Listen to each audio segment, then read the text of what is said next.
Festival panafricain de musique FESPAM en sigle qui célèbre sa 11e édition, le ministre de l'Industrie culturelle, touristique et de loisirs, Marie-France Hélène Lydie Pongo, et le commissariat général du FESPAM ont échangé avec la presse le jeudi 15 juin 2023 à Brazzaville.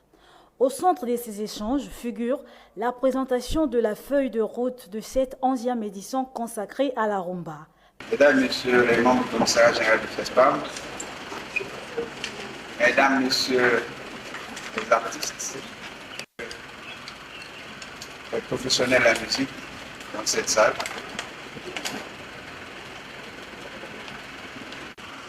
la situation de la 11e édition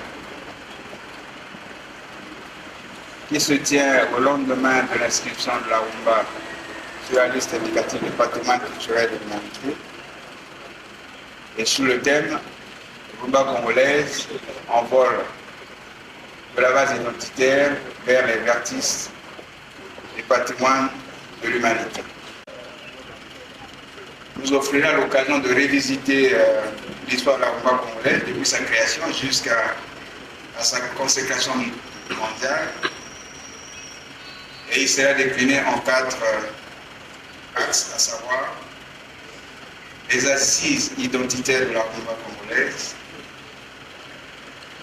le rayonnement de cette musique et de cette danse en Afrique et dans le reste du monde, la relation entre la rumba congolaise, la littérature et les autres arts, et enfin, quelle stratégie mettre en œuvre pour assurer la promotion et la sauvegarde de ce genre musical conformément à la Convention 2003.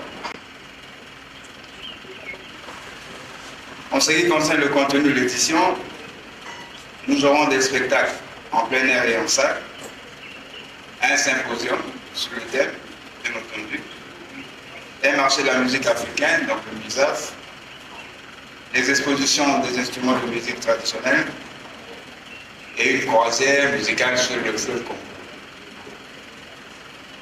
Les sites choisis.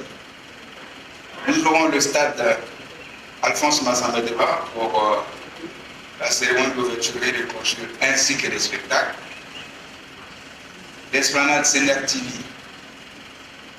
à Congo pour les spectacles. Le terrain de la Setna à Mayanga, au cimetière donc à Matibou, pour la toute première fois. L'espace au centre des logements sociaux de Kintélé, également pour la toute première fois. Le palais des congrès de Brazzaville pour les symposiums et quelques spectacles en salle.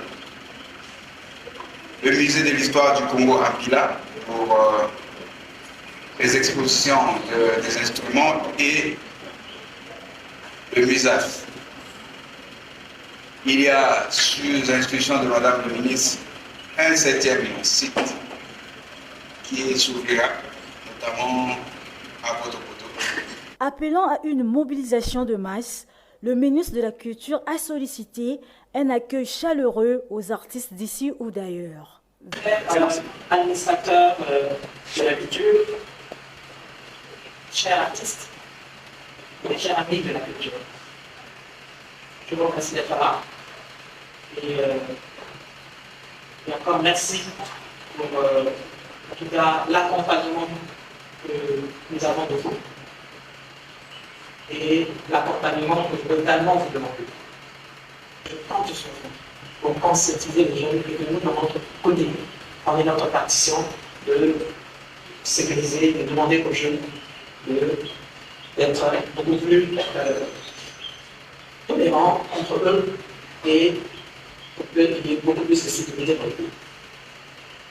Pour ça, je compte sur vous. Également, nous sommes un pays d'accueil. On n'aimerait pas que les étrangers qui viennent chez nous, de Yoga, du Nord, c'est pas gentil.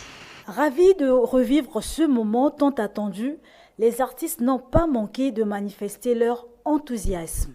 Elle commence déjà bien de base parce qu'on a déjà eu 2 réunions avec Madame le ministre et on a beaucoup échangé. Il y a eu des solutions qu'on a trouvées par rapport aux questions que nous avons posées. Moi, je trouve que c'est un bon début parce qu'auparavant, il n'y avait pas ce genre de discussion et que ça vient de commencer. Disons que c'est en bonne voie. Pour moi, c'est une grande joie déjà parce que le festival nous a beaucoup manqué.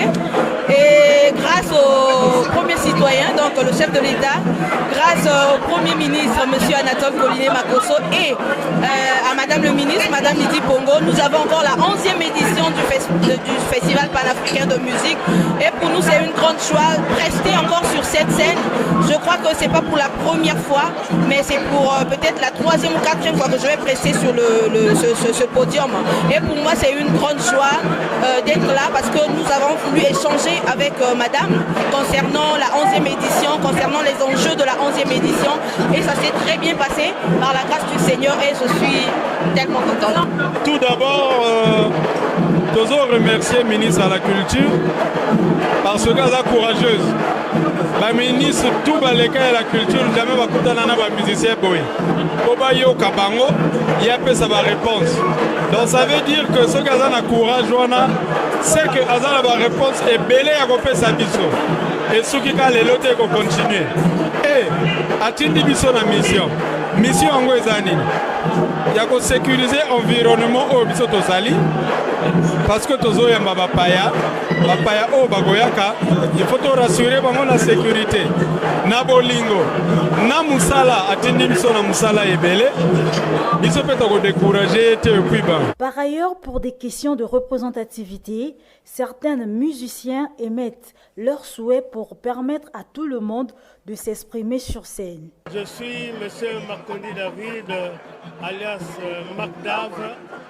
Donc, président responsable de l'orchestre Adi Moderne Ban Bessian à Pointe-Noire, animateur culturel, tout ça. Donc, je suis ici pour représenter, disons, Pointe-Noire dans le cadre du festival.